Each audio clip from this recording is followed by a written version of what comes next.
Warahmatullahi wabarakatuh.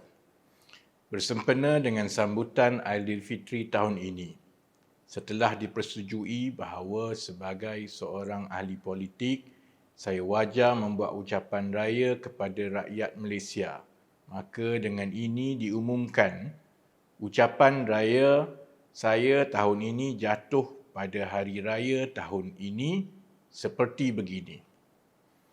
Ucapan raya pada tahun ini saya tujukan dan hadiahkan terutamanya kepada seorang yang istimewa. Tanpa beliau, sambutan raya setiap tahun adalah tidak lengkap.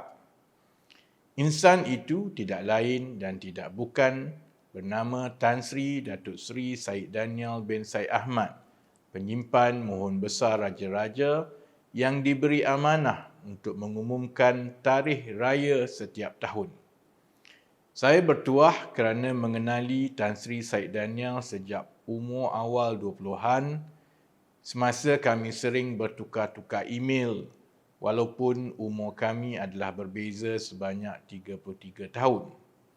Tan Sri Syed Daniel Syed Ahmad dilahirkan pada 30 November 1944 di Georgetown, Pulau Pinang. Beliau ada 4 orang adik-beradik dan ini adalah gambar Tan Sri Syed Daniel semasa berumur 3 tahun.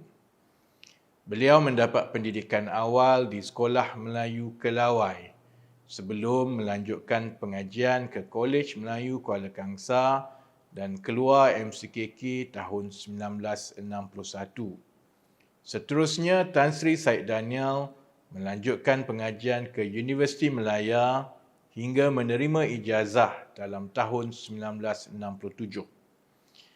Selepas berkhidmat sebagai pegawai tadbir diplomatik, Tan Sri Syed Daniel melanjutkan pengajian peringkat sarjana di University of Wisconsin-Madison, iaitu universiti yang sama dengan YB Akmal Nasir yang juga bekas pelajar MCKK.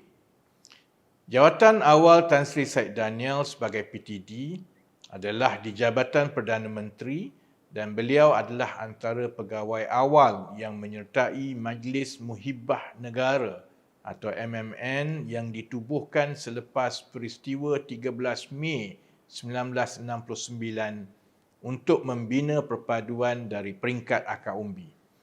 Tan Sri Syed Daniel berkhidmat dalam kerajaan selama 32 tahun, termasuk memegang jawatan penting sebagai Ketua Pengarah Jabatan Imigresen Malaysia. Seingat saya, jawatan terakhir Tan Sri Syed Daniel di dalam kerajaan sebelum bersara ialah sebagai Timbalan Ketua Setiausaha Perbendaharaan, iaitu pegawai kerajaan nombor 2 di Kementerian Kewangan. Selepas bersara dalam tahun 1999, Tan Sri Syed Daniel dilantik ke jawatan-jawatan istana, iaitu Datuk Paduka Maharaja Lela pada tahun 2002 dan Datuk Pengelola Bijaya Diraja pada tahun 2004. Pada tahun 2011, Tan Sri Syed Daniel dilantik sebagai penyimpan Mohon Besar Raja-Raja sehinggalah kini. Saya mula berhubung dengan Tan Sri Syed Daniel semasa di universiti lagi. Saya mempunyai pandangan politik yang berpihak kepada PKR pada ketika itu dan beliau adalah seorang pesara kerajaan di antara tahun 1999 ke 2002. Tan Sri Syed Daniel tidak pernah menulis mengenai pandangan politik beliau.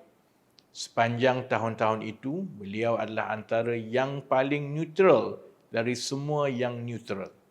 Sebab itu, beliau sangat dihormati di kalangan kami.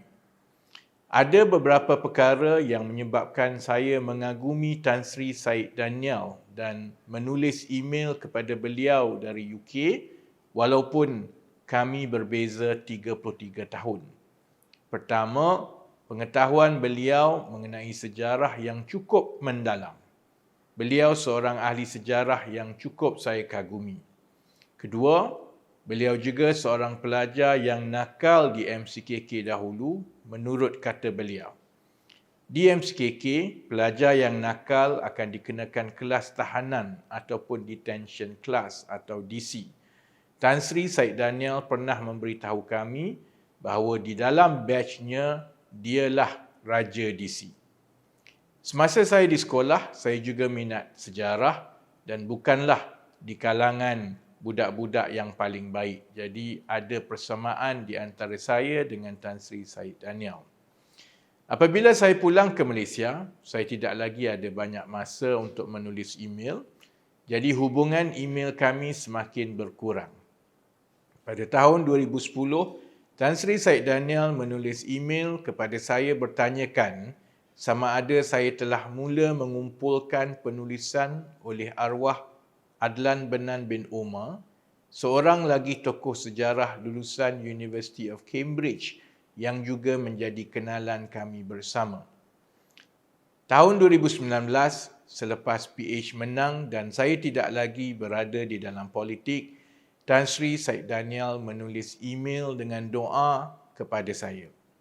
Setelah saling berutus email sejak tahun 1999, sebenarnya kami tidak pernah bersua muka. Akhirnya, kali pertama saya bersua muka dengan Tan Sri Syed Daniel adalah dalam bulan Disember 2022 semasa saya mengangkat sumpah sebagai menteri. Saya harap orang ramai yang menonton lebih mengenali Tan Sri Syed Daniel yang kita nanti-nantikan setiap tahun. Sama-sama kita doakan beliau diberi kesihatan dan dipanjangkan umur supaya kita dapat terus melihat wajahnya setiap hari raya. Ia juga ingatan kepada kita semua supaya menghabiskan masa sebaik mungkin dengan ibu bapa dan keluarga tersayang, terutamanya mereka yang sudah berumur di hari raya ini. Selamat Hari Raya Aidilfitri dan maaf zahir batin.